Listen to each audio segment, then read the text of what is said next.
we have Mr. Scott Ryder. Mr. Salazar could not come to the meeting.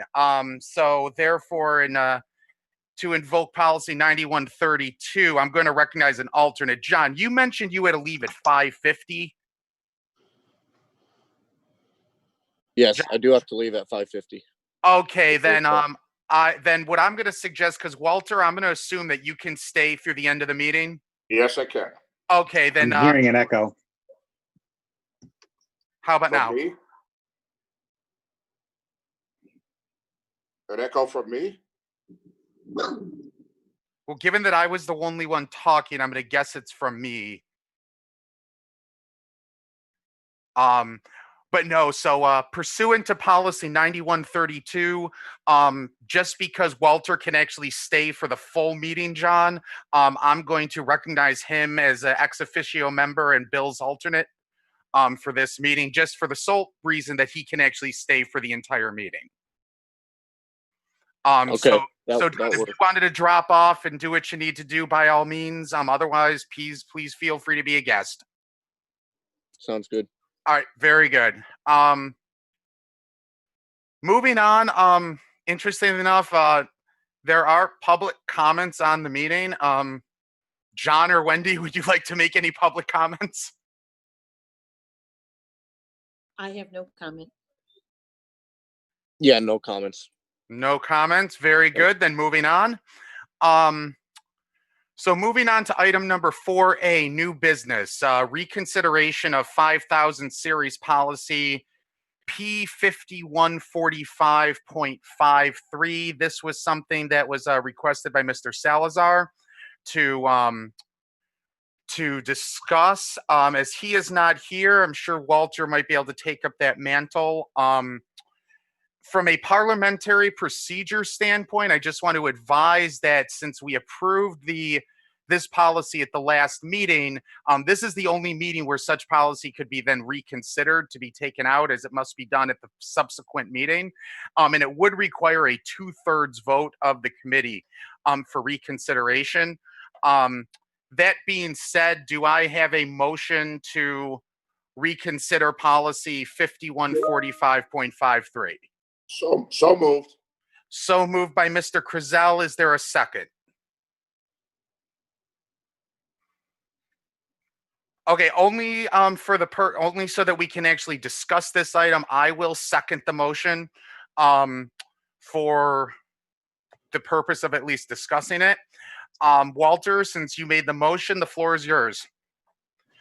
Well, like Chris said, it was something that that Mr. Salazar brought up. Only He just had some concerns about it, and he wanted to revisit it. So I'm not too familiar with the policy, but I did look at it quickly. But it was if you could just briefly describe it again, Mr. Rutledge, I would appreciate it. Sure. I mean, this basically, to the very high level, this policy describes legal protections for transgendered youth. It has various definitions in there, explains some of the protections. It outlines various laws that apply, talks about things such as restroom accessibility, gender segregated activities, locker room accessibility, dress codes, discrimination, harassment, et cetera, et cetera. The policy was attached to the email we received today. Yes, I'm looking at it. I'm looking at it now. Let's see. What was the number again? 5145.53. 45.53. Hold on, I'm looking at the wrong one.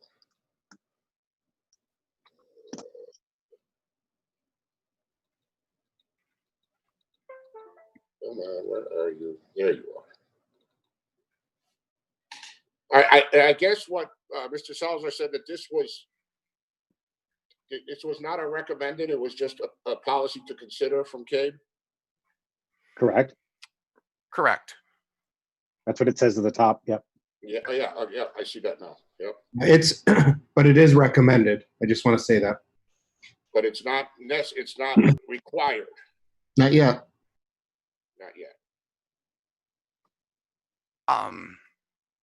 Now, Andy, I just have only one question about the policy. Now, basically, we pretty much, because most of this policy seems to be already outlined in federal and state law, correct? Yeah, so I think Enfield's policy would just become consistent with what federal law states. Right. My guess is this is going to become mandatory at some point. All right. So I think CAVE is trying to get out ahead of it. Yeah. Um, Now, now on those same lines, I will say my only concern about the policy was because I know there's a part of it where there are currently court cases pending. It's in the regulation portion on it doesn't say what page, but it's on the regulation page E, where it talks about CIAC rules for eligibility for transgender participation.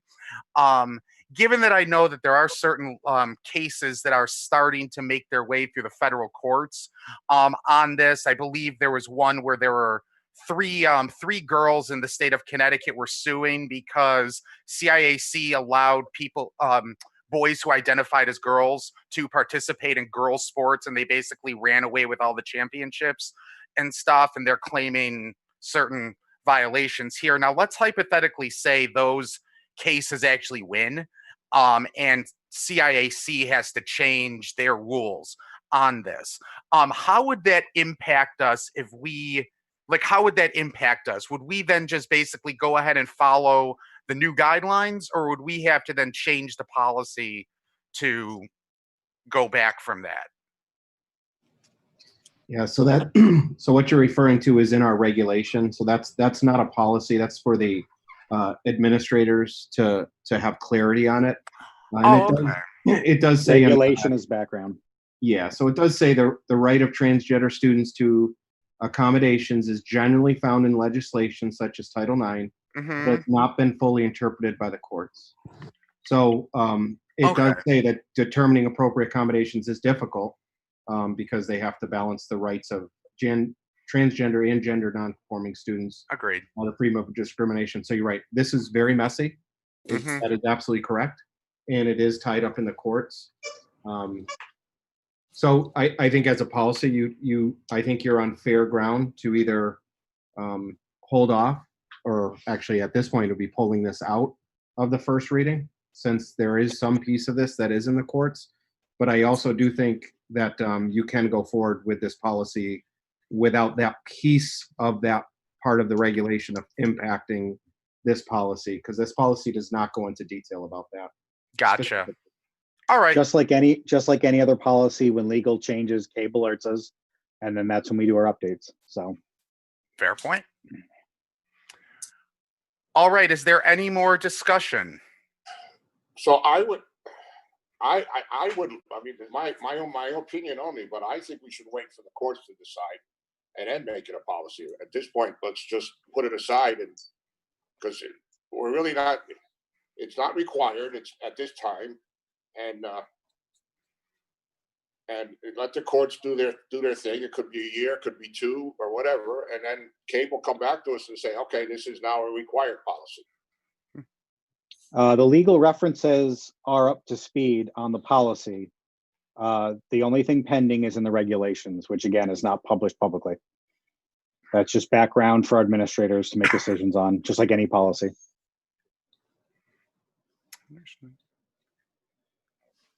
Well, like I said, that was my only opinion. So whatever. Any further discussion? Sensing now, I'll do a vote here. And now remember, a vote in the affirmative is to actually reconsider and pull the policy from the 5,000 series. A vote in the negative is to leave it in the 5,000 series. Are we clear on that, just to make sure? Yes, sir. All right, very good. Mr. Krizel, Affirmative. Mr. Ryder, No, leave it in there for the entire board to decide. and as my vote, I'm going to side with Mr. Ryder. I vote no, leave it in there for the entire board to decide.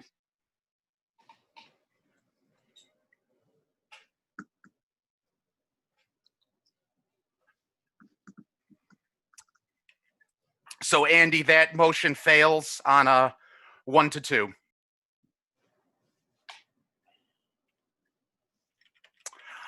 Moving on to the next item on the agenda. These are some additional 5,000 series policies. If you remember, after our last policy committee meeting, we thought that there were a few policies that were missing, and Kathy had forwarded them out to us. So they are there for review, as we still have not done the first reading. Was hoping to get these reviewed in advance of the first reading, so that if necessary, they could just be added in and we wouldn't have to do a separate 5,000 series or individual policy approvals. Those were also sent out. Now, as a overview to these, I do believe, Andy, correct me if I'm wrong, but these are also all, again, just fall under the recommended category, correct? Yeah, everything we're going to look at from here on out, even in 5 old business, is going to be recommended. So Gotcha. nothing that we have to have legally, but these are just options that as a board you could choose to have. Okay. Then, unless there's any objection, do we want to just quickly go through these? And I'm okay with it. Scott, are you okay with just quickly going through these, see if these are things we want to put in? Or Yeah, of course. Yep. okay, very good. So we'll start with the first one, 51. I believe it's 5141.6, which is titled Crisis Response, Crisis Management Plan, Emergencies and Disaster Preparedness Plan. To start the discussion, one thing I always ask on these kind of policies is that, Andy, do we already basically do this, or do we have something in place that kind of covers this already? Well, we do not have a policy that says to do this, but I can tell you we have emergency preparedness plans in conjunction with all the agencies in town. Okay. And that we have. On the Board of Ed side, I can't speak for the town side. There is not a policy that says you should have a plan, but I can tell you Enfield does have very good plans that are submitted to the state every year. As a matter of fact, we've won quite a few grants because of our preparedness plans. So again, it's just a matter of technicality. If you want a policy that tells board employees that a plan has to be put in place, that's fine. But I can tell you that to meet state law, we have to have plans in place. Right. Now, one thing I read in the policy that I just wanted to check on, in one of the two, I'm going to call it options because I noticed that bolded or in the middle of the first page. In the or part, for lack of a better way of describing it, there was a line that said the board shall annually by November 1st of each year submit the school security and safety plan for each school to the Department of Emergency Services and Public Protection via submission to the district's DHMS regional coordinator manner prescribed by said agency. Do we actually submit any kind of school security plan to a various agency on an annual basis? Yes, it does. Okay. It goes to the state. The state reviews it. And like I said, a lot of our money's tied into that, especially when it comes to security. We received a huge security grant 2 years ago because of our plans, and it's for each school. And again, people ask, can I see it? You can't see it because there's things in there we don't want the bad guys to see. But yes, Gotcha. we have plans. Yep. So would it be fair to say, and I don't want to put words into anybody's mouth here, but would it be fair to say that adoption of this policy would be somewhat redundant to what we already do? Or is it just formalizing what we're Or doing? formalizing? That's probably a better way of putting it. Yeah, I would say this isn't, if you're asking, is this going to hurt our procedures? It will not. We do it anyway. So it's really a matter of whether the board wants to have something more formalized, like Walter said. Scott, do you have any thoughts on this? Well, Chris, as you know, this is what we work on with Gary Hairston in the joint securities meetings. Yep. So I don't know specifically if what he turns in gets turned in specifically on November 1st. I'm sure if it's in here, that's a date that he knows of as well. So yeah, I mean, we're already doing this. So alerting the district and anybody that looks through our policies that we do this, it's just a comfort level. So if we're doing this already and we're not doubling up on something or adding to somebody's plate, then there's no reason we shouldn't formalize it. Fair enough. Then we would just have to, I guess, pick which option. If you wanted to formalize it. Now, Andy, that or in the middle of page Yeah. 1, is that like basically saying that all the paragraphs above that are? Because normally when CABE does this, they submit like they'll say page 1 is like sample 1, and the next page is option 2 and stuff. I've never really seen them do this or thing in the middle of the page. Yeah, the way I'm reading it is on page 1A, you can either start with the top part or you can start where it starts with or. And then both would fill into B. Gotcha. Whether you want the Okay. lengthy piece in the beginning or a little bit more straightforward of the or. Okay. So you're saying we could either make the policy a half a page long or? Well, the first page, half a page. I mean, I personally like the second one, the or one. I think it's I would start. Little bit- I would also start after or. Yeah. Okay, Agreed. that's fine. okay. So I'm gonna, if you guys are okay, I'm gonna get rid of the top part with the red pen, and then I think if we start with or, there's nothing else when I read through this that would put the district in any conflict with what we're doing. Very Okay. good. All right. So then, is there any objection to adopting 5141.6 with the policy as it reads after the quote unquote or? I would I have just- no objection. I have no objection except to ask Andy if he could just run it by Gary Harrison. That's a very Andy. Could you please do that? That's Yep, a no good point. problem. Thank Yep, I'll do you. that tomorrow. All right. Excellent. All right. Moving on then to 5141.61. This is a policy developed by New Milford to consider. It is dealing with the effect of a death.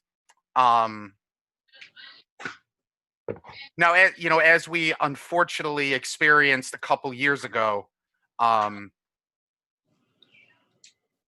when there was a very, one of our students tragically died at the beginning of the school year. I think we all know that there are certain things in place, crisis counseling and the sort, when something like that happens. Andy, am I correct on that? That's correct. Every school has a crisis team, and we have a process what happens when we do have a death of a student or any crisis. We have procedures that go into place for each school, and then district-wide, and then we even have town services that are part of it, specifically youth services. So that being said, then, if we adopted this policy, which would mandate this is what has to be done, how much would this interfere with what our current process is, again, for lack of a better term? We may have to change a few procedural things just in the order of, I mean, it's pretty scripted. Of all the ones we looked at, I'm a little hesitant with this one. It's extremely scripted, and Mhm. it doesn't have a lot of flexibility for Enfield Right. and Right. for how each building works, Yeah. and as a district, how we react and assist students. That's my only concern with this. Hmm. But again, it certainly would, it's formalized already, but on a board level, if you did adopt it, it wouldn't be the end of the world to comply with this. We would just have to change things around. But Good. in all honesty, I just don't think it's needed personally. But as a board, I mean, it's your right to think differently, and it's perfectly fine. Would you say that our current process and procedure on this is effective? I do. Mr. Crizel? If it ain't broke, don't fix it, is the way I'm looking at this. So, Oh, that's fair. I mean, if the way we do it now works and it's effective, then why should we listen to New Milford?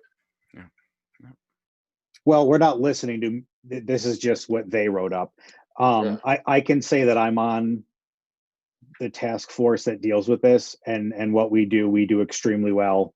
So if we were to adopt what somebody else does, and we'd probably have to edit this, and maybe we don't do 1D, but we call it 1E. So I would just say I would leave this off because I know what we do, and adopting the way somebody else wrote it up might not be exactly what we do, A to Z. Our A to Z may be better. No, So- fair enough. And our staff is familiar with the procedures now. Why throw a monkey right, and especially during this pandemic time? We don't need to, something could happen in September. We don't need to twist and turn policy that does work. All right. Nope. All good points. So I'm sensing that, and I know I'm kind of I feel the same way you guys do. So I'm kind of sensing that neither of the three of us want to adopt this policy. Would that be a fair statement? I agree. I agree that we do not want it. Yes. Scott, we don't want it. I believe we already do something similar, if not better, if that's arrogant to say, but no, I would, Oh, if anything, I would just write up exactly what we do and make that a policy down the road, because I think what we already do is what we should be doing. nope. Scott, I think that's a very fair point. So unless there's objection, I'm going to say the consensus, Andy, is that we do not adopt 5141.61. Very good. Okay, moving on to, actually, I have so many of these policies open right now. Let me just close a couple to make life a little easier. Okay, moving on to 51. I don't know why I ordered them like that, but let's move on to 5145.8, which is a sample policy to consider emancipation of minors. It looks as though this policy just basically says that once a student reaches 18, Yeah, some you got things it. change. Pretty straightforward. Yeah, this is federal and state law. This is a weird one to me to put this in a policy because the law is so clear that Mhm. that students are ours until they're 18. Right. And it's just it's a weird one to me that this was in here, but Looks like it Right. came from Plymouth Public Schools, the way it reads. yeah, I mean, if you want Well, then a it's policy, Madison. you want a policy that backs up state and federal law, that's fine. But this one truly is not needed. If it's already Also- state and also- federal okay, so law, it's- then we could just So move on. it's two versions that I'm reading, either first page or the second page. Right. So it looks Well, like Plymouth gave a pretty long one, and then Madison just basically just said, look at this state statute. Right, exactly. Yeah. Yeah, I'm of the opinion we don't need this if it's just literally stating, essentially it's saying we comply with the law. yeah, that's what it's doing. Then I'm okay with not adding it. Scott, are you also okay with not adding it? Yes. Very good. Then Andy, there is consensus. We will not adopt 5145.8. Sounds good. Very good. And I apologize for the poor numerical order, but we are moving on to P5145.71. Again, a sample revised policy to consider the surrogate parent program. So I don't want to just jump in, but if you'd like me to give No, you please do. a rough, I can certainly do that. So I actually like this one. This again, even though this is going to, it's just restating what is already in state law. This is already in the Connecticut general statutes. But the general idea is a surrogate parent is a child who, for whatever reason, their parents either don't have the ability to watch them at that time in their life, a death in the family, and suddenly a child is without a biological parent. Sure. Or otherwise, state law says that a child can be represented by a surrogate parent, and that surrogate parent has basically the same rights as a natural parent of that child. This happens often for all kinds of different reasons, and I think as a board, you would just be being clear with the community that that is okay, and that you agree that those surrogate parents have full authority as a parent when that's done through the proper channels. Okay. And it's not easy. I mean, it has to go through the court system. You just can't say, I want to be a surrogate parent. There's a process for it. But it's very helpful to the school districts for meetings, for decisions have to be made. And I think it would be a good show by the board to show your support of this, in my opinion. Discussion? I agree with Mr. Longy. I do as well. As do I. Andy, then unless there's objection, I'd say there's consensus to adopt 5145.71. Unless there is objection. No objection. Scott, no objection? Nope. Very good. Okay, moving on to policy 5151, which is an optional sample policy to consider regarding child identification. There are two versions of this presented by CABE, including New Hartford, and then also New Hartford's policy and associated regulation. Andy, would you like to give an overview of this one? Because this one was a little... Absolutely. So probably the best way for people to understand this would be a gifted and talented program. Oh, all right. So that's what we're looking at here. I'm nervous to give too much of an opinion on this one, because I think this might be a bigger conversation of budget, how we spend money, etc. If you go down this road of making a policy about child identification, you would have to really start to figure out what levels you want to do this at, what we can afford. Right. Because right now, I think you know that we have a grant-funded gifted and talented program at the middle school. Right. As of Okay, now, yeah. that's the only place that we have that program. So I would just caution, because this particular policy, if we were to put into place, may have money attached to it. And Mhm. so as a board, you may want to have a more general conversation about if this is a priority of the board right now. This could be a policy we could always circle back to once we know maybe the budget looks a little different, or when we put together a budget for the board for next year. Because I can tell you, if this policy does go into effect, there will be budgetary strings attached to this one. Because obviously, with child identification, when it comes to gifted and talented, the assumption then would be is that you're going to have a program for that, for those children. And that isn't, as a board, you know, that's not at every level. But to ask a follow-up question, though, I know the focus there was on the talented and gifted program, but I thought I remember reading parts of the regulation that actually talked about identification of handicapped children. Yeah, so that, which I was confused, that doesn't make sense to me because we already have a process for that, a very good process for that through federal law. So I guess I would have to find what they're saying with that. Do you remember where that was, Chris? It was right at well, first, I think part of it was on that first page because there were a number of references to the director of special education. That's who actually runs Gifted and Talented, believe it or not. Oh, okay. Okay, I just found it. It's on regulation page A. It says New Hartford's regulation to consider R5151A. It's the 5th page down. Yeah, I got it. Oh, Yeah, so thank you, Walter. You're at page 5. Yeah, so it looks like New Hartford has taken their policy and they've included more than Gifted and Talented. Gotcha. So they're doing a child fine for, boy, a whole bunch of different areas. Yeah.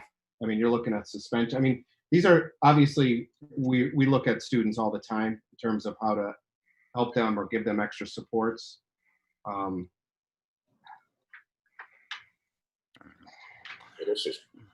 This is way too complicated. Right. So what I'm taking from what you're saying, Andy, is I would that just be cautious this is with a little this one. perilous to adopt at this point. I don't think there's anything wrong coming back to it, depending on what the goals of the board are. Mm-hmm. If this is a priority, you know, hopefully when COVID ends and things get back to reality, I mean, this would be a great ambitious goal for the board to look at a program like this all the way through the district. I just would be a little hesitant right now. Yeah, this could be a workshop thing that we could do as a whole board. Yeah. Sometimes policy can push the structure of the system. And other times the system has to be in place when you put in a policy. And I think this is the case here. I don't think the system is ready for this policy, if that makes sense. Okay. We do it at the middle school, like you said, Correct. and the discussion to expand it can be tabled. And we just, we Yeah. don't adopt this at this point. I think that would be wise at this point. I second Mr. Ryder. So then Scott, just to clarify here, are you actually, because that might be an intriguing option, are you recommending that we don't vote this down, but that we maybe just table it? But I would table it indefinitely. I wouldn't say, let's keep that on the agenda for months and months and months. I would just say, Okay. let's earmark this as something to readdress maybe towards the end of this school year for the following school year. All right. In my opinion, to Andy's point, we do this at the middle school. We do it very well at the middle school, but to expand it as written here, children from birth to age 21. Now you're talking about 10 buildings instead of one. Mhm. And because of the iPads and everything else we're doing, expanding tag beyond one building, there isn't a budget for that. So I would Gotcha. just say, let's keep this on our collective radar, but not Okay. necessarily table it every meeting, but just Right. table it. And I would ask, Walter is the chair, et cetera, to just kind of keep that on the back of his mind and something we Yeah. can discuss for the So- following school year. So we're just not adding it to the 51. 51 is not being added at this point, but we could reconsider. That's what I would say as well. Yep. Right. And honestly, Yep. given a lot of what I'm hearing, we'd probably actually have to kind of almost rewrite it to tailor it to what we want to do as well. So, Yeah. All right. Yeah. I think there would be some thought that would have to be put into this. very good. So then there is consensus, Andy, at this point that we are not going to adopt 5151 at this time. Correct. All right. Moving on to, let's see here. Oh, way too many things open. We are moving on to 5156, which is a nice short or no, it's not a short policy. Just the first page is research involving students. Now when I read this over, I'm going to guess that this is not like, how some people maybe make money in college. They see a little flyer from the psychology department that says make $50 by participating in our research study. Yeah, I mean, it could be. I've never seen anything like this. So I think Yeah. I'm going to learn with you as I look at it. I don't have anything even to base it off of. It looks like Hartford had this policy. I don't know what happened in Hartford where they felt like this needed to be a policy. I can tell you, I've been in Enfield for almost 18 years. I've never seen anything where this would be an issue of, us having to have a formal process if someone asks for student volunteers. Yeah. I've never seen that before. This could be, I don't know how deep this would go. I mean, this would be Rachel's Challenge, helping out folks and people reaching out to the high school. Can you go to the, soup kitchen and help out? Back when life was normal, we had kids at the high school and the middle school all over the place volunteering their time through the school. I think the way I'm reading this policy is there would have to be a process every time we did that would have to go to the board. It just seems very cumbersome to me. Well, no. Well, if I may, if we adopted this at all, I would say we would just adopt page 1, which simply just says anything not a part of the regular education program must have parent, superintendent, or board approval. But as a building or as a parent, you can approve for the kids at JFK that are in Rachel's Challenge to run the fair that they do every year that do help us out with volunteering at the soup kitchens, et cetera. So that's part of what we do. I think this is saying something outside of that, outside of the norm. That's I don't know if that's what it means, Scott. I didn't know That's either. just how I read it. Yeah, and it's not or, it's and. You guys are going to be approving all of them. It's parent, superintendent, and board of ed. If they're not part of the regular education program, but isn't I part don't of know the what- regular program for Rachel's Challenge to volunteer at X, Y, and Z, and for the youth vote kids to volunteer on election day? Like, isn't that regular, Maybe. quote Well, unquote? it's considered an after-school event. I mean, it's not part of the curriculum. Right. But what actually even the stuff that Rachel's challenge does, because that first page specifies research projects, special studies, and Yeah. surveys. Not part of the regular education program. How many like, extracurricular items actually involve that? Yeah, it's weird, right? This was the one I was worried about the most because I don't understand it. And so the first page seems somewhat straightforward. I mean, you're talking about some projects to do, volunteering, some studies, some surveys. But when you get really into the details about it, the actual regulation, Hartford's regulation, it really does talk a lot about actual research and doing research and almost for college credit and things like that. It's a very confusing policy. It is. Right, I'd I leave agree. it off then. Yeah, I would definitely leave the Hartford part off. But Yeah, that that's what I'm first saying. part, that first page doesn't necessarily seem all that bad. I mean, we don't need the regulation part if we're only approving the first page. I can cross out it's our policy, so I can eliminate wording, I can eliminate words, whatever fits us is fine. And the other thing that always gets me a little cautious is that there is no legal reference to this policy. Yeah, that's a good It's just- point. It's Oh, just yeah. kind of, Huh, that's a good point. So you know what? I guess think if we should- maybe if I understood it better, I don't know if we're adding an extra layer of burden to the administration, the students, the parents, and you guys for something that I've never seen as a problem. Let me ask you this, Andy. Let's say I came to the school and said, "Hey, I want to do a survey research project for maybe your students who are struggling to, see what learning methods might be best for them." Let's just say I came to you and said that. What would be the process? Is there a process in place for whether or not that could even be approved? Yeah, they would meet with the principal first, and then if the principal needed guidance, they would call either myself or Mr. Drezik.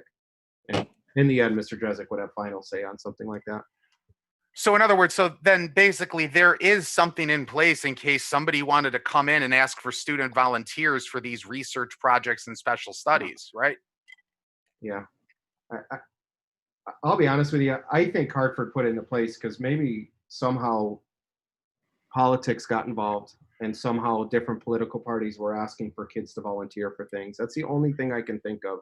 But Because I'm with, there's nothing in here that is something, again, as long as I've been in Enfield, that has ever even been close to an issue about this. It just, Right. even if you pass this policy, I need to get emails out to the administrators, say this is a new policy, look for this. I wouldn't even know how to explain this to them. yeah, Because honestly, if you go down to the form section for the Hartford Public Schools, it almost looks like this is something that has let's say I was like an education major or a psychology major at UConn and I Yes. wanted to come into the Yes. schools.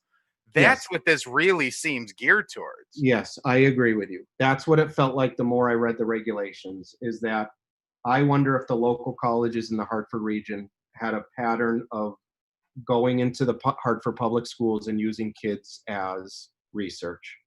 Yeah. And I As think guinea maybe the pigs, board and basically. parents had I was and then thinking the maybe same had thing. enough of it. And I think that is what it was. And so I think that was a stopgap for them to slow it down. And the board and the Right. superintendent had to start looking at what is really needed for all these adults being in the Right. building all the time. It's Yeah. simply not an issue in Enfield. Right. But no, so given that there would be a process in place, if somebody wanted to come in and do a research project or ask students to fill out a survey or this or that, there's a process in place Correct. where you'd have to go to the principal and Principal Clark at this point, if she was concerned, could ask for guidance from Correct. above and Correct. We pretty much would say no to any of that anyway, to be honest with you. We do. Gotcha. No, well, we would normally say no to all of that. So should we just make the policy then all requests will be denied? No, I'm just kidding. No, I think that might be just as bad. All right. I would suggest you guys do not put this one forward, but again, I agree with Mr. Longy. We do not go forward with this. Scott, are you on board? Sure, I would leave it off. All right, Andy, there is consensus that we will not adopt 5156. Okay. Okay, those are done. All right, so moving on to old business. Item A, review discussion of policies regarding public communications, including P1120 and P9325.2. That was a mouthful. Let me bring that up.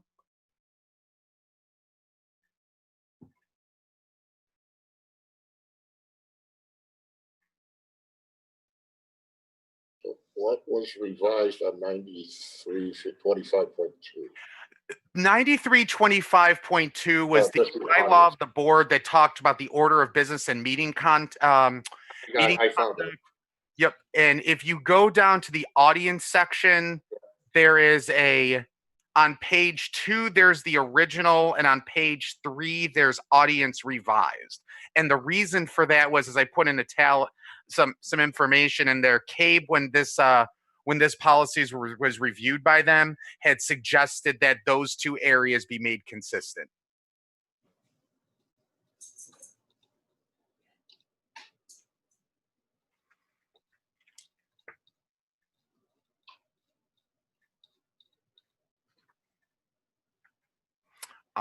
If you notice, in the policy, and Andy, one of the reasons, Andy, to explain this also to you, one of the reasons I left in there all those items that basically said note to CABE and reader was just so that, if they review it again, for example, that it kind of explains some things. Like one thing they gave in their original feedback was the part about special and regular meetings.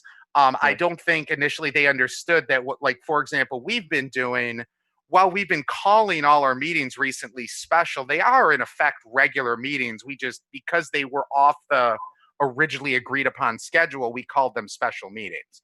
So that's why, there was, some of those things in there to try and provide a little bit of clarification to not just CABE, or whoever may be reading or reviewing. Those things would obviously be taken out.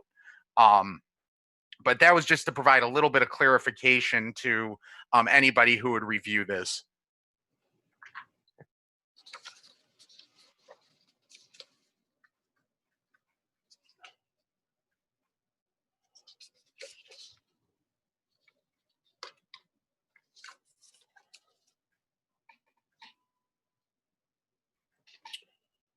Well, since I'll start. I am not for this policy at all. I just think it's opening a can of worms that we're just going to have couch potatoes come into our meetings in the future. And if I have to get dressed and go down to the dais, then whoever else has to come get dressed and come to the dais as well. Whereas I kind of view this as, the difference between somebody just wishing to offer public comment as, potentially being the proverbial couch potato, and one of us, is that we volunteered for this. We volunteered to put our names on the ballot. And with that is a responsibility, and not just the responsibility to come to meetings and to be a proper steward for our school system, but there's also the incumbent responsibility to listen to the public. Granted, our meetings are defined as, we are not public meetings. We are meetings in view of the public.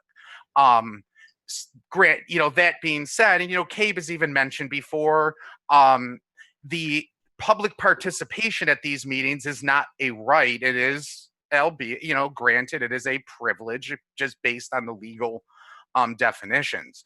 But we've been going with these. What I think our first virtual meeting, Andy, correct me if I'm wrong, I think it was in either April or May. I can't remember, but they've been going on for a while. We've shown that the technology can be used to do this. I actually personally, I do this for my church. I run the Zoom meetings for my church. We easily interface between the Zoom meetings, people in person versus people just over Zoom, and then uploading and then getting that with a 30-second delay to YouTube. The technology portion is not an issue. I mean, quite frankly, we already have the technology, given one, we're doing it now, and two, with all the virtual learning we're going to be doing. we are also in a grand minority of boards that are not doing this. Boards all across the state. I've reached out to so many different towns, and I feel very confident saying at least 80% of school boards in this state are allowing for virtual public communications. I think it's, I think it is our responsibility to listen to the public. Now, granted, they do have the option if somebody really wanted to send something. We have correspondence communication, our agenda, and I get that. But the thing is that sometimes people are very passionate about what they want to speak about, and unless let's say everybody knows I love debate. I work for the, I don't work for, I do volunteer work for the Connecticut Debate Association. I tried to form a debate team.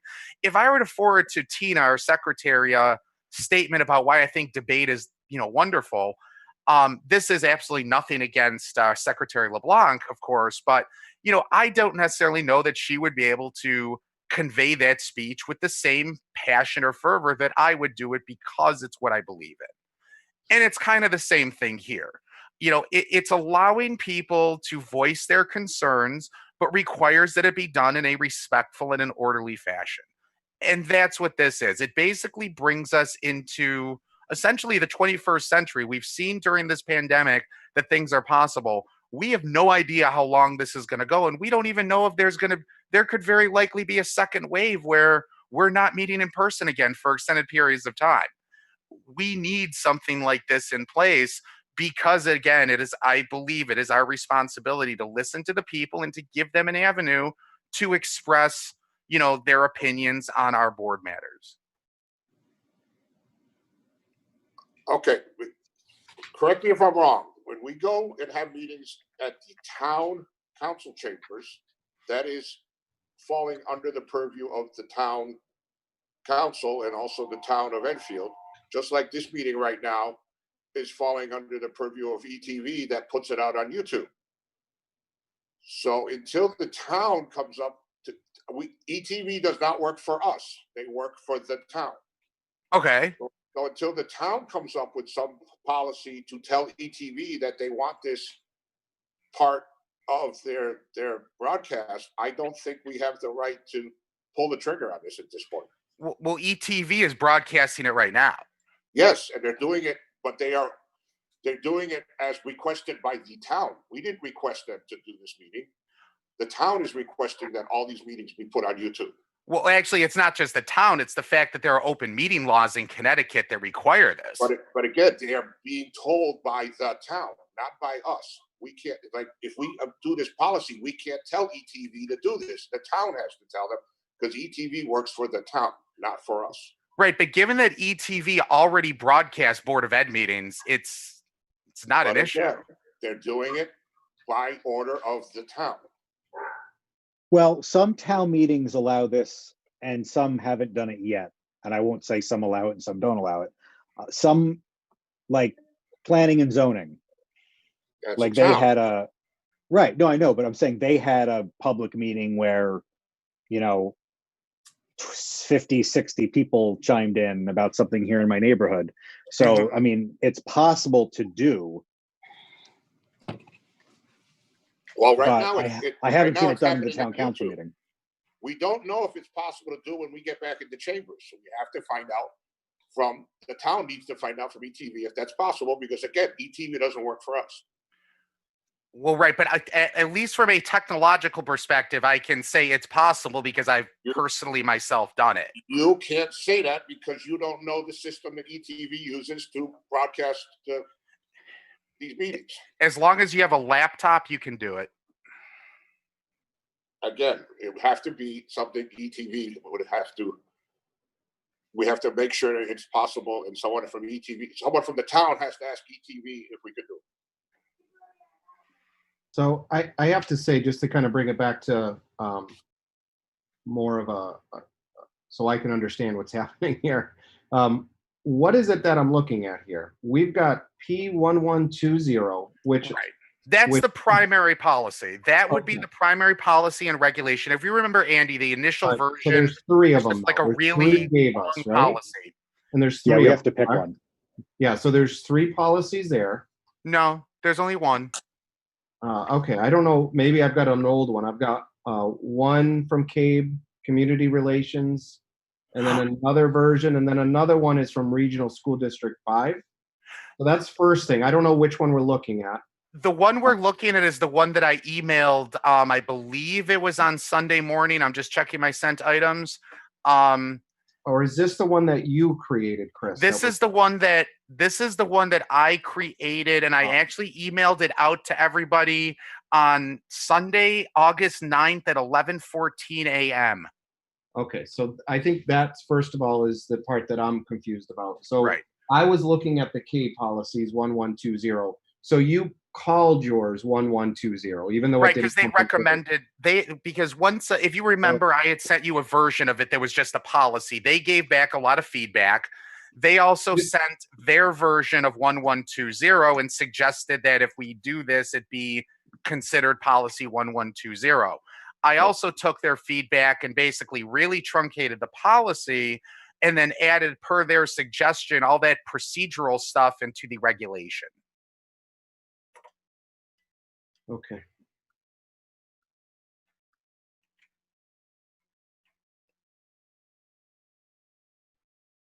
Now, as a policy committee, we never saw what you sent to CABE. You did that on your own. So this is the first time we've seen this, correct? Sunday morning? I thought I was fairly certain I'm fairly certain the original version, Scott. Now, mind you, we're talking, it was like over a month ago, because I remember then being forwarded a message from, I believe Andy or somebody forwarded me a message that was included for Mr. Drezik, and it Yep. was sent to board leadership where it basically, That was- Drezik had some choice comments. Well, he but- forwarded an email that had their suggestions to whatever you had submitted, Yeah, that was But on July your- 8th. Like, but your original Or July original 6th. document was not included. Just their comments about Yeah. it. right. And I have that email if people need, I Right. have it a hard copy at I least. have Mr. Drezik's email. I don't have whatever was sent to them, just their feedback back. But I didn't know what that was referencing because I was never sent that.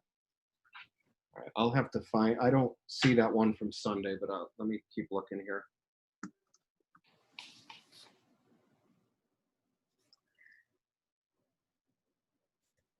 It was yesterday at 11:14 a.m.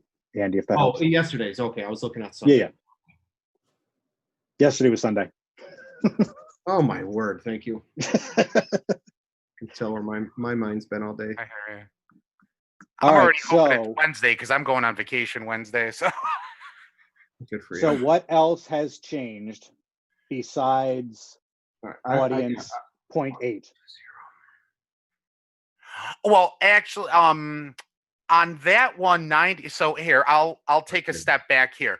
The only reason, honestly, to even look at policy 9325.2 which is section 8 for audience, is Yep. if P1120 is adopted, because CABE had recommended that specific part of policy 9325.2 be made consistent with P1120. So the revision to the policy on the order of business and meeting conduct is Yep. only needed if we adopt P1120. All right, so shouldn't we look at P1120 first? Exactly. Yes. Okay. All right, so let's open that up first because I opened up your P9325.2. Oh, I apologize. I should have been clearer on that to begin with. My apologies. Because I asked about that. I'm sorry too. Yeah, that's No, you're- helpful. Sorry about that, guys. I was just a bit lost on where we were with that, but this makes sense. I was looking at the CABE 1120, and it wasn't, I didn't get what you guys were talking about because I didn't see any of that in there. So this makes much more sense. All right, I'm just printing that out. Actually, Andy, speaking of printing on a slightly different topic, while Scott and folks are reviewing this, Yeah. I know, Kathy had forwarded us the, I guess, scanned versions of the 6000 series. If the members of the committee so wanted, could I schedule a day where I could come down to central office and pick those up for folks? The printed copies? Yeah. Yeah, work with Kathy on that and she can Very make good. it for you. Very good. I actually made myself a copy today while I was at All work. right. They're long like the 5,000s, but they're in 3 different sections. Committee on 6,000. All right, what I'll do is I'll email the committee before I go away and see if they actually want the 6,000 series A printed form. in printed form. Honestly, I kind of prefer it in electronic, to be honest with you, but I know some people like to see the paper. Yeah, mine has to be paper, so that's why I did mine. Right, right. Well, we can definitely do that for you. That's not a problem at all. All right. I'll see if people want it. Okay, so where are we, P1120?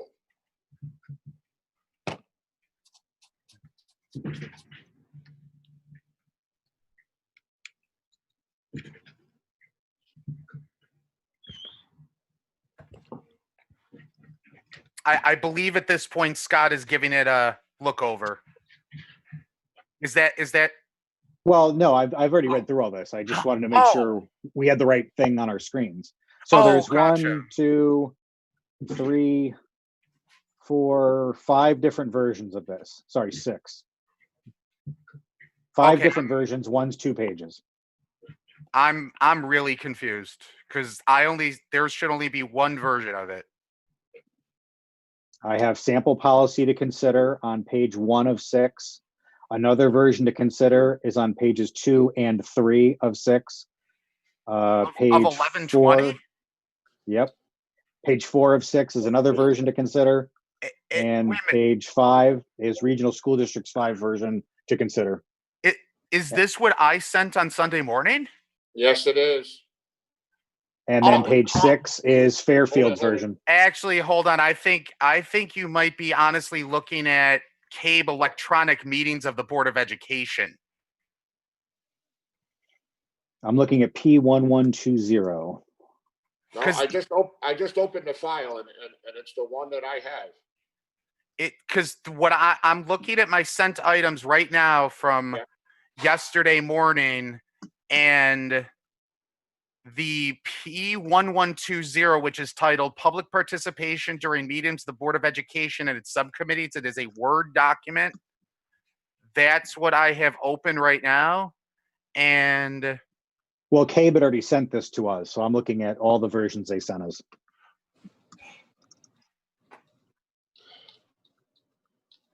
Well, So this one that you sent is also 6 pages. yes, there's But one page is the policy and 5 pages of regulation. are the regulation. And this is what you wrote? Correct. Except for the first 2. Well, I mean, part of the first page was from CABE's original P1120, but it was modified to match for what's going on. But CABE sent us 5 different P1120s to look at. So why Yes. did you make another one? Because the one that I made none of those incorporated the virtual public communications. Right. So That's not true. Because the very first one they sent us said the regular and special meetings, and special meetings are what we call non-regular meetings, which are AKA virtual. It says the first 5 words, regular and special meetings of the Board of Education are open to the public. Right, but what I'm talking about, this isn't about regular and special meetings. This is a policy that would allow for people to offer public comments virtually. Special meetings does not mean virtual. Right. The AKA you said, that's not. That's correct. You can- Special you does can not have mean special virtual. Well, meetings. that's what That's we're special calling, meetings in Tabor. right, but we've been calling our meetings special meetings. Scott, if you Yes, actually because- look on page 2 of the Word doc I sent, there's the definitions there. Technically, our meetings are called special virtual meetings. Right.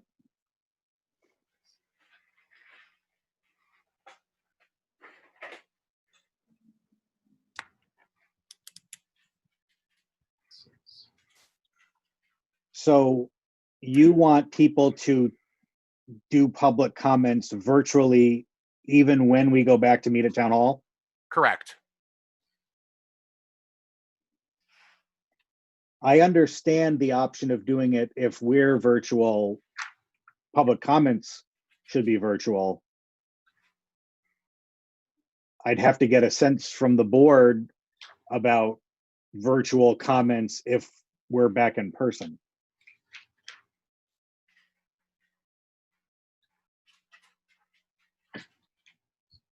And I would add to that we'd have to get comments from ETV if it's possible, because they don't work for us.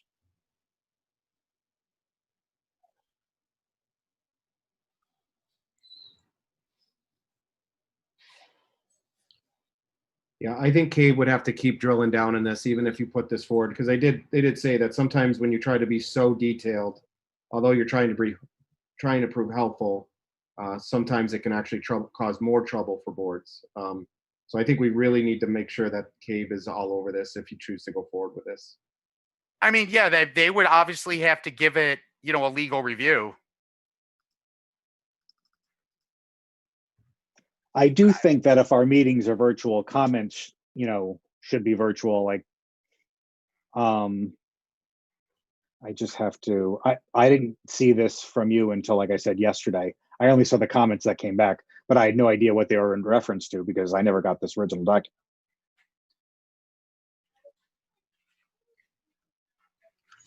Yeah, and I think I missed this document too. I haven't had a chance to read it either. I make a motion, we table this.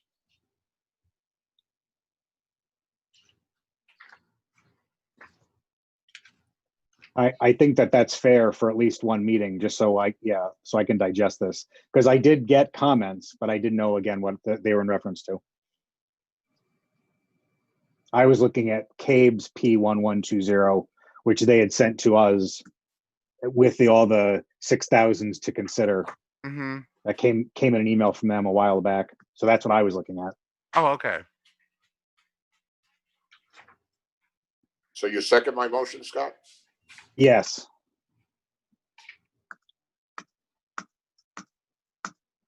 Okay. Then yeah, we can leave this on the table for the time being. Also, along with 5B, we table that one as well. Oh, hang on. Let me open up my agenda. That's the 9321.2 part, to add the electronic part to it.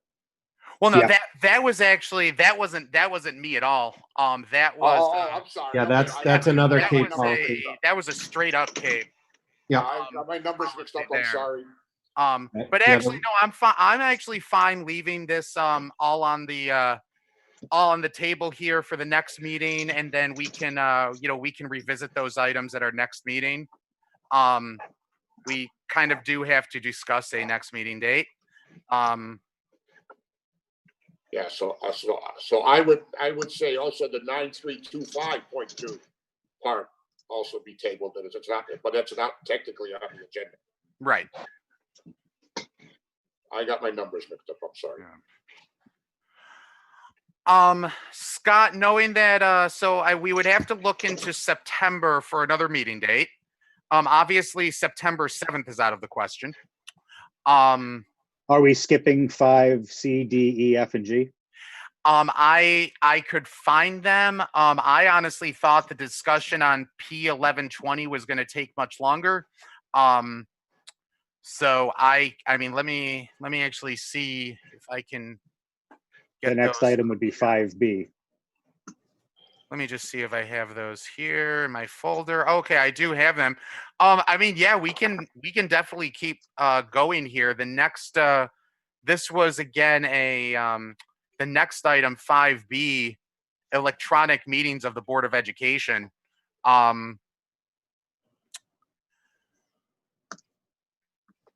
That was a policy that was forwarded to us, Andy. That was before the last policy committee meeting.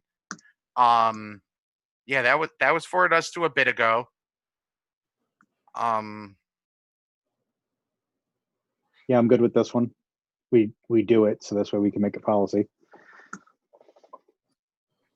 Yeah, no, I'm perfectly fine with this one as well. But we have to pick which. There's certain versions in there, though. if you get down to page, I think it's about it's technically it's page 6 of the PDF, but it's 9321.2C. There's a version 2 and a version 3, which continues on to the next page.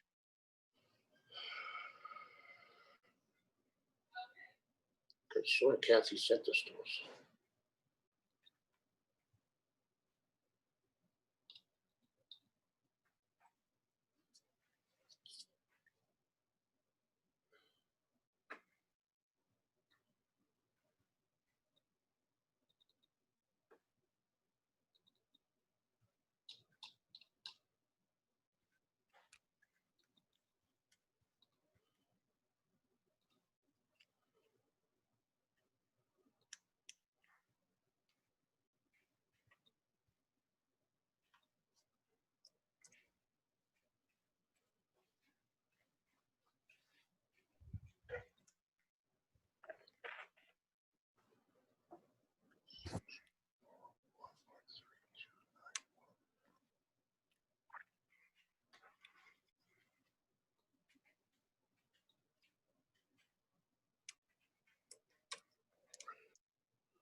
By the way, who is phone number 860-394-6259?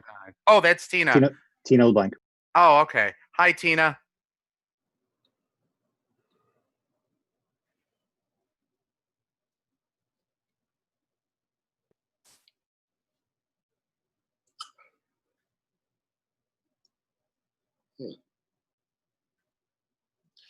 Yeah, I gotta go blind on these because I never got these policies. So you two just hash them out and I'll agree.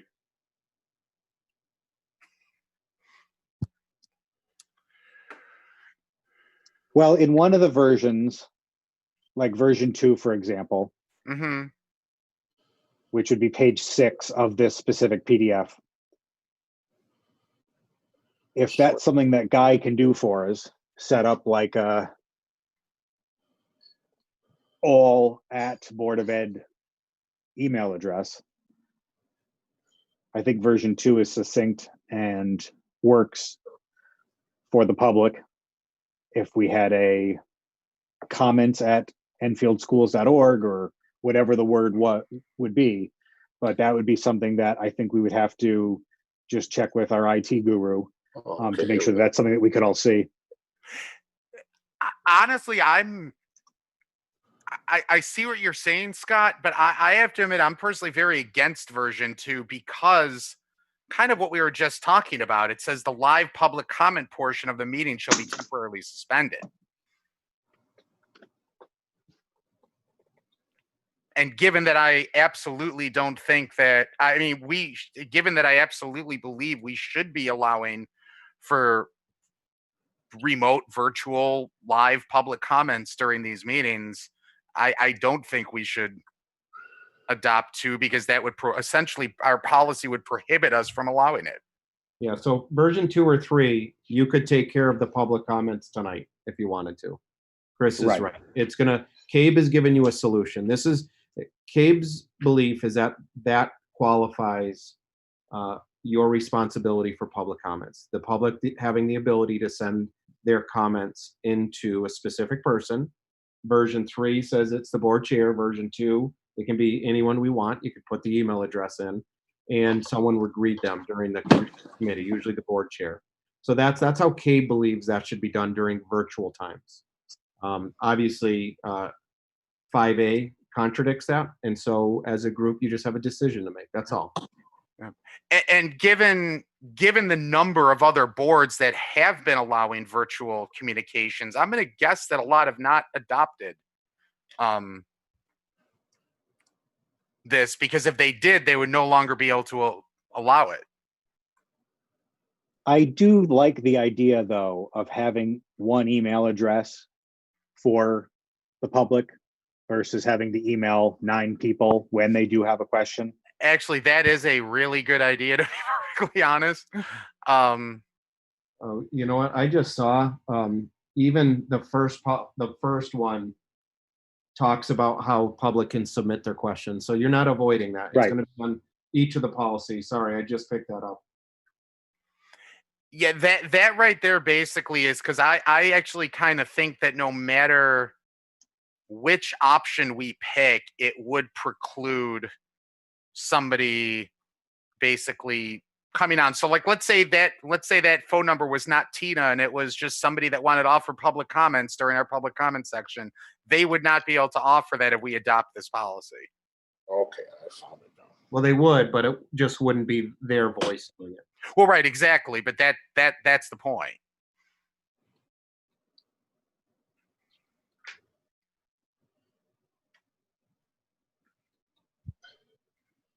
Yeah, I'm honestly, to be perfectly, I mean, I see um I see what they're trying to do. I would bet, just given the number of different towns I've spoken to that are allowing people to use their own voice for public communications, that a lot of boards have not adopted this. Um, I do not support this policy at all. I finally found it, Chris. The whole thing or just that version? Actually, all three versions, I believe, would preclude virtual public comments.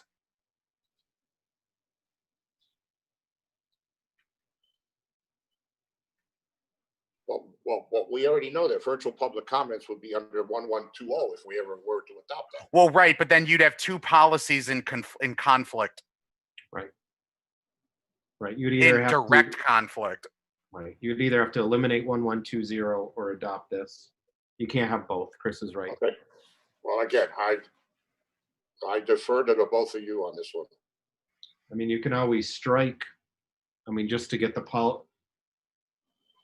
policy in, you could always strike number 4.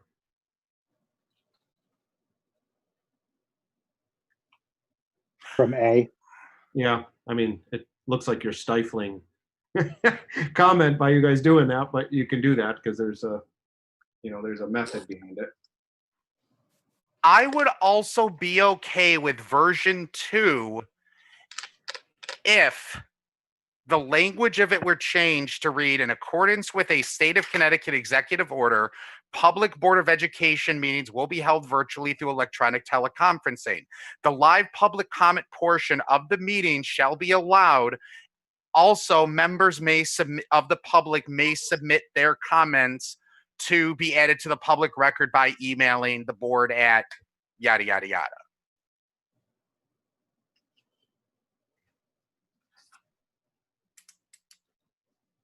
Like, That's on basically, page 6. yeah, on page 6, like literally, if we just changed that line that said the live public comment portion of the meeting shall be temporarily suspended and change that to live public comments will be allowed via electronic teleconferencing.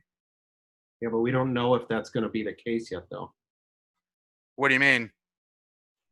Because remember, this policy only applies if we're doing these virtual meetings. Correct. Right. So basically, if we're doing the virtual meetings, So doesn't version 3 say that?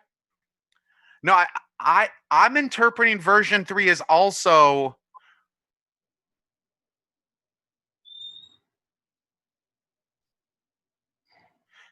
the version 3 basically directs, my interpretation of version 3 is it directs the public comment portion of meetings to be consistent with board policy 1120. We currently don't have an adopted 1120.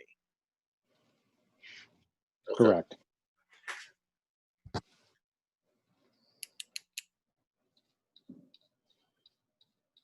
I Well, wonder. think- I okay, wonder if we hold off on this. That's what I was just going to say. Why don't we just table this? I feel like 1120 I don't has to be finished first. I can see that, but at the same time, I don't know about you, Scott, but because Scott, I do know that you're concerned dialing back a little bit to 1120 was that once we're back in person, how that whole thing is going to work. At least I think that was part of your concern, if I'm correct. Well, no, I think if we're meeting virtually, public comment should be done virtually. Right. And so what I I'm don't- saying then, Scott, is if I apologize for interrupting, but to that point, if we literally adopt version 2, but change the line that says the live public comment portion of the meeting shall be temporarily suspended, change that to live public comments shall also be allowed through electronic teleconferencing. But we'd still need 1120 in place. Not Which for has been version tabled. 2. The only part of this policy that requires 1120 is version 3. All right, but version 1, number 4, doesn't it talk about? Version 1, number 4 says members of the public will be provided an opportunity to make comments in the place so designated in the agenda. These comments will be submitted through means allowed by the village. Oh, okay. I must have misread that. Yeah. But this is what I meant. But it also says all comments will be read into the record by the Board of Ed chairperson. It does not allow them to actually voice their own comments. Version 2, if we made that amendment, would.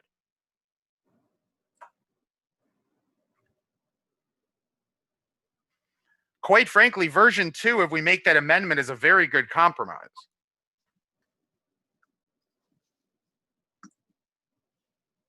Assuming that we can set up an email address for comments at or questions at enfieldpublicschools.org.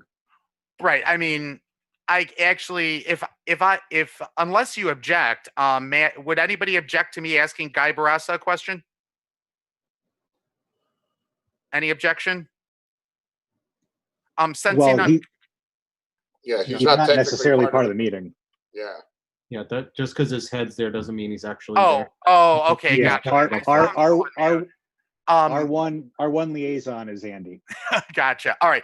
I mean, Scott, I know you're very familiar with, aspects of technology and stuff. I mean, I can't imagine it being all that difficult to create an email address on enfieldschools.org.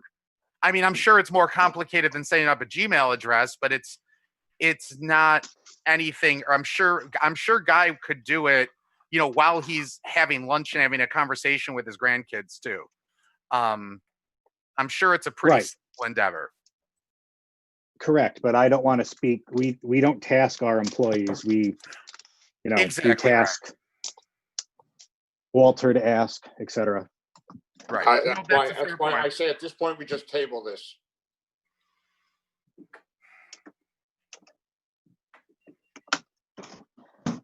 Pending clarification, which we should pursue. Exactly. I do think there should be a way for public comments to be made electronically, virtually, if we're meeting virtually. I think that should be something done. I don't know, to Walter's point, the ins and outs of adding electronic comments if we're back in person. So I think it's two different things. I do believe comments submitted virtually to a virtual meeting should be added, whatever we need to do. I just don't know the flip side of that if we're back in person. Right. And just, to reiterate, version, so I see where you guys are getting at. I mean, granted, I think that if we accepted version 2 and just change that one line, it would basically allow us to put on the Board of Ed agenda the virtual meeting link. People could join on, just like Scott, Walter, just like Andy, just like we all are at this point. And somebody just driving the meeting. I mean, if you're driving like a Zoom meeting, for example, you can mute everybody, and just when it's somebody's turn to talk, you just unmute them and let them say their piece. Motion to table. Yeah, I think we need to figure out the first part of this first. Yeah. Okay. So we can get some more done. Let's just table it at this point. All right. Andy, that's a 2-1 to table. I'm against, but I'm outvoted, so we'll leave this one on the table as well. given that we only have 8 minutes left in the meeting, and everything else on the agenda is currently still on the table, all the other old business. Well, Andy, these do- 6,000s need to be put in place before the school year starts. That's what I'm saying. Andy, don't we need this one-to-one tablet? Seeing we're coming out with one-to-one tablets? These we tabled last month, Walter, just so you know, because we knew we'd have at least one more meeting before September Correct.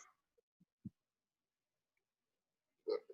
One-to-one's coming, whether there's a policy or not. So we can do it without a policy, but a policy would, I would strongly suggest we at least do C tonight and get that one done because No, it's, that's fair. probably a good idea. One and to then I one. found it finally, so I opened it. Yeah.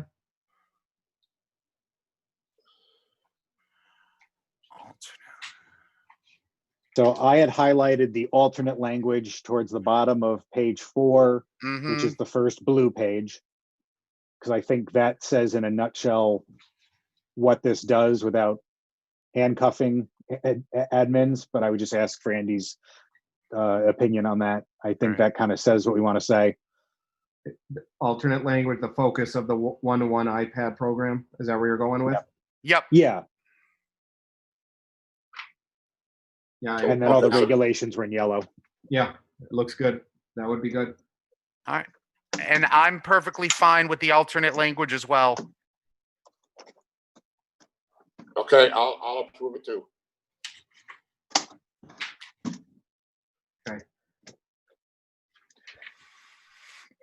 All right. Very good. Then, What Do we about wanna D? Want to attack another one? Well, I just wanted to ask Andy because D also applies to distance learning.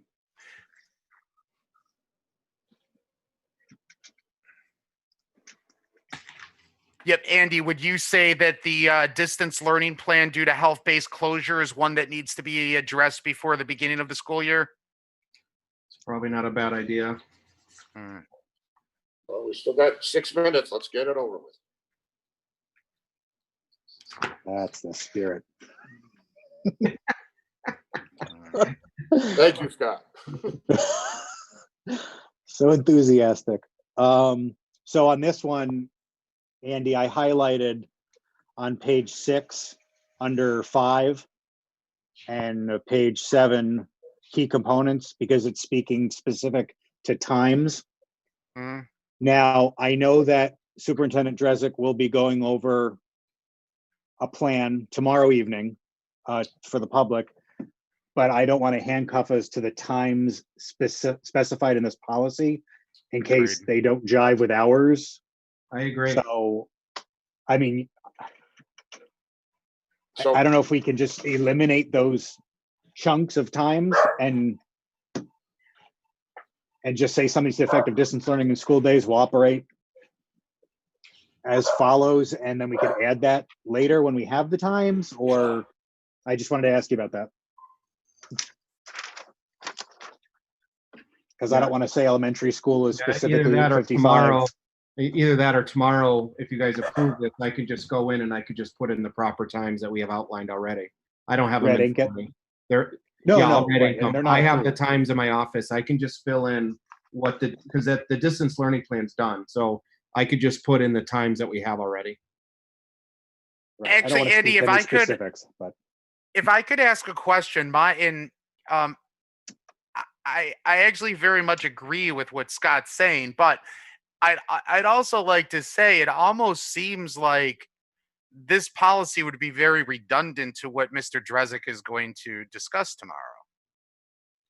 Yeah. Because isn't he basically talking about the plan for this health-based closure? And Right. Well, he's gonna give you the district's recommended plan to start the year. yeah, And then he may talk about what it would look like if we were to do all distance learning. But I think the focus of what he's going to do tomorrow is talk about what plan he recommends for you guys to take a vote on. right. And to that point, whatever that plan is, these times just don't jive with Enfield Public Schools' current right. times Yeah. anyway, is all I'm saying.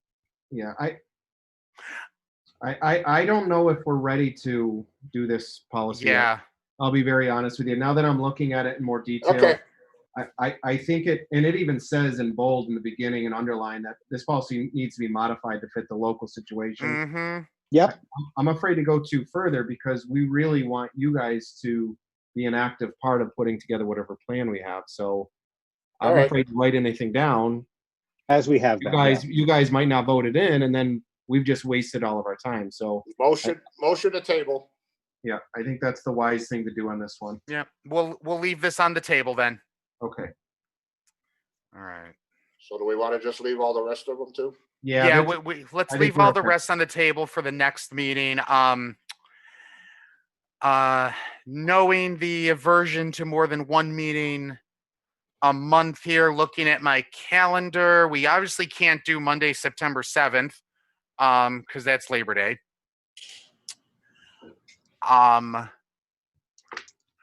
Would anybody be free either September 1st, 2nd, or 3rd? Or at least 2nd or 3rd?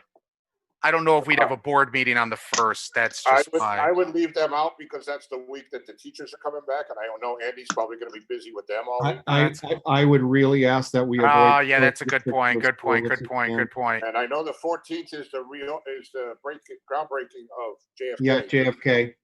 Yep. Yep. Well, we have on the 22nd, there's a policy meeting already on the books. 22nd of. September. September. There's one in the books already. Was hoping Yeah, to that was get our that a next little scheduled meeting. earlier. All right, yeah, I guess I mean, if there's no date that we can think of to move that up a little bit, which I would personally prefer, I Yeah. guess we just leave that on the books. Yeah, because we have a board meeting the Tuesday prior, Right. and we can get back on our schedule if we stick with the 22nd. All right, very good. Then we will. So the ones we did approve should be added to our board meeting on the 25th, correct? Yes. Yep. All the ones of all the additional 5,000 series policies that were approved will be added to the 5,000 series And- first reading on the 25th. And Yes, the that's one-to-one correct. tablet. Yes. Oh, and correct. Yeah, but that would be a separate one because that's not in the 5,000 series. I understand. So we'll have one line on the tablet, and we could possibly even make that a first and second reading. I don't know if we do need that before the school starts or not. I don't think you're going to need it, Walter. I think it's we don't need that to be a policy for us to do it, but Okay, you're just, all right. you're confirming that the board is supporting that. So we could do the first reading and we could do the second reading later on. So, all right.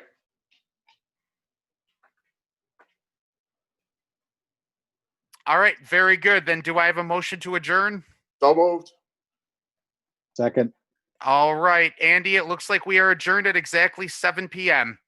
Thank you, guys. Good timing, guys. All right, Thank have a you, good guys. evening. Okay. Thank Thank you. you. Have a good night. Thank Bye-bye you, now. ETV. Thank you, ATV.